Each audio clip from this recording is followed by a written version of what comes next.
Então, comentei aqui a parte do Bubble Sort, tá? E fiz aqui a parte do Insertion Sort. Então, mesma coisa que tá lá no slide, joguei para cá, tá? Mesma coisa. Praticamente, é só o nome de variável aqui que pode estar um pouco diferente. O que é importante aqui, pessoal? Consideremos sempre que a primeira posição está no lugar correto. Então, por isso, meu J começa de 1 e vai até a última posição do vetor.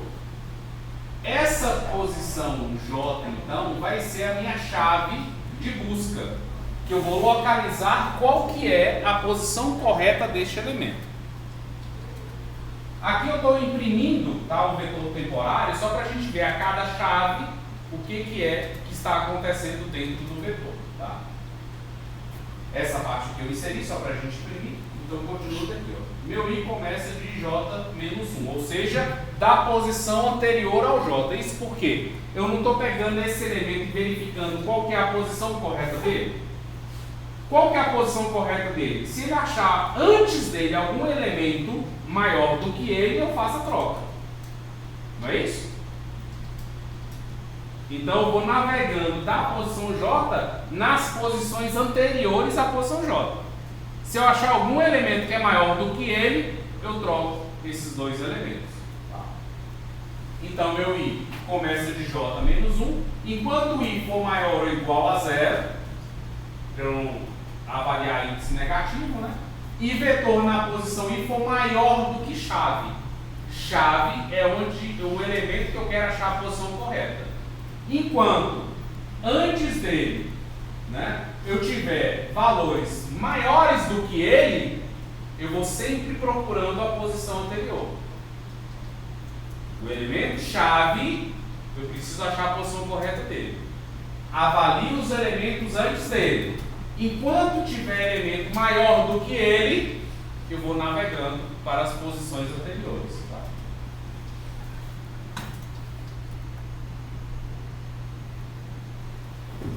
Então, o elemento anterior ao elemento chave é maior do que o meu elemento chave? Se for, joga esse elemento para cá. Para cá para onde? Vetor na posição I mais 1. A primeira vez que isso aqui foi executado, vetor na posição I mais 1 é a própria posição J, não é? Joga esse elemento para cá. E decremento o meu I, vou para a posição anterior. Vou verificar se antes dessa posição existem ainda elementos maiores do que a minha chave. No momento em que eu encontrar, né, deixar de encontrar elementos maiores do que a chave, é a posição onde eu tenho que inserir essa chave. Que posição é essa? Posição I mais 1, porque eu decrementei. Né? Então aqui eu retorno para a posição I anterior e faço com que a minha chave seja adicionada nessa posição. Então com isso a gente sempre vai localizar antes desse elemento onde é que ele tem que ser inserido. No momento em que eu localizar essa posição, esse elemento vai ser inserido lá. Por isso, Insertion Sort. Conseguiram implementar aí? Ao executar, então, com Insertion Sort, para cada execução, né, da chave, eu estou imprimindo aqui a chave e esse vetor temporário. Eu adicionei essa função aqui de imprimir a cada interação, né, o vetor temporário. Aqui com 6 elementos, deixa eu voltar aqui para 10 elementos. Para a gente ver.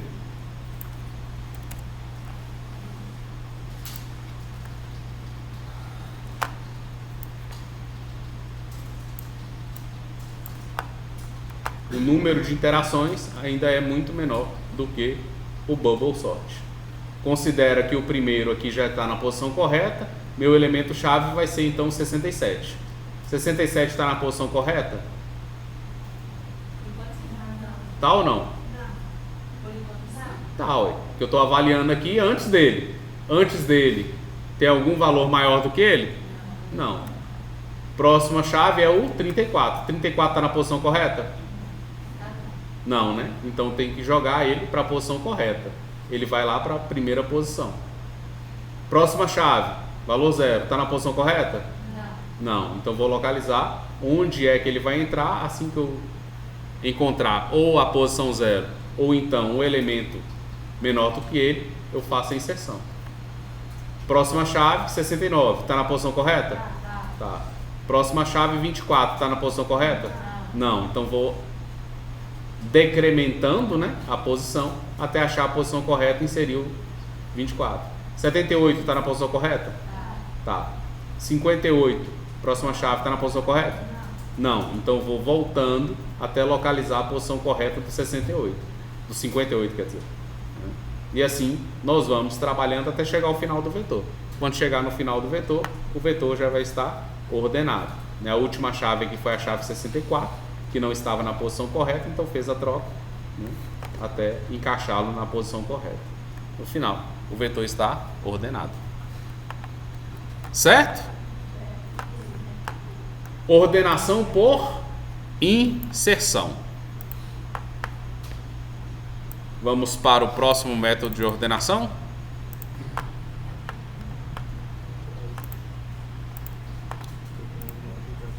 Aqui com 6 elementos, tá? Com aqueles primeiros valores que nós utilizamos, consideramos lá como valores iniciais do vetor. E esse aqui é o resultado do insertion sort. O próximo é o selection sort, ou ordenação por seleção. Esse método de ordenação é baseado em se passar sempre o menor valor do vetor para a primeira posição, ou o maior valor, dependendo da ordem requerida, né? Se for ordem crescente ou decrescente. Na primeira posição, se for crescente, vai ser sempre o menor valor. Então, depois do segundo menor para a segunda posição, o terceiro menor para a terceira posição e assim por diante. Então, a ideia desse método de ordenação é: localiza qual que é o menor valor de todos, joga para a primeira posição. O segundo menor, joga para a segunda posição e assim por diante. Então nós vamos navegar pelo vetor inicialmente para localizar qual que é o menor valor e jogar para a posição correta, né? Então aqui ele vai procurando qual que é o menor.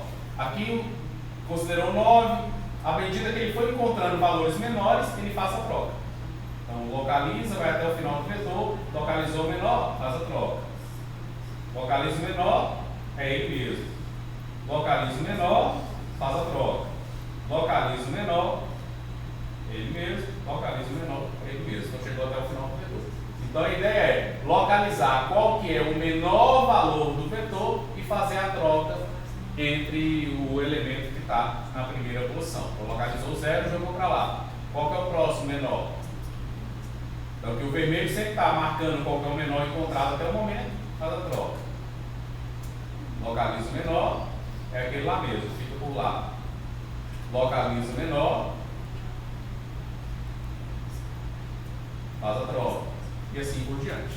Então sempre vai pegar o menor valor e jogar para a posição correspondente. Então ele começa avaliando a primeira posição do vetor, vai até o final, guardando sempre qual que é a posição do menor. A posição do menor ele vai trocar com a primeira posição, depois o segundo menor com a segunda posição e assim por diante. Esse é o método de ordenação por seleção. Tá claro, gente, como que ele funciona? Implementação desse método por seleção. Então, criada aqui uma função, que eu chamei de selection sort, que é do tipo void, recebe como parâmetro o vetor e o tamanho do vetor. Tá? Variáveis locais i, j e menor. Para i começando de 0, enquanto i for menor do que n-1, né, que é o tamanho do vetor, menos 1, e mais. Vou considerar aqui que o menor valor é o dessa posição i do vetor. Vou percorrer o vetor a partir da posição i mais 1 até a última posição do vetor, aqui menor do que n-1, tá, gente? Falha nossa aqui, ó. J mais. Se vetor na posição j for menor do que vetor na posição menor, eu guardo a posição onde está o menor. Então a minha variável menor guarda a posição do menor elemento do vetor. Aqui eu não faço a troca direta não, tá? Eu estou primeiro verificando qual que é o menor elemento do vetor. Depois que eu identificar qual que é o menor de todos, aí sim eu faço a troca entre essas duas posições. Certo? Quando o i for incrementado, aí eu já pego a segunda posição do vetor, o menor considero como sendo essa posição, vou navegar a partir da próxima. Vou até o final do vetor, localizando, né, qual que é o menor elemento. Assim que eu localizar o menor, faço a troca. Então esse segundo for aqui do J, ele só tem esse comando if, e esse if só tem esse comando menor recebe J. Tá? Não tem abre e fecha chave aqui não. Então depois de percorrer todo o vetor localizando o menor, é que se faz a troca. E assim nós vamos implementar o Selection Sort. Mesma coisa, a cada interação façam a impressão para vocês visualizarem aí a sequência de comparações que estão sendo realizadas. Tá? Podem implementar o Selection Sort. Coloca comentário no que vocês já fizeram lá do Bubble Sort do Insertion Sort e implementem o Selection Sort nesse programa de vocês. Vou fazer o meu.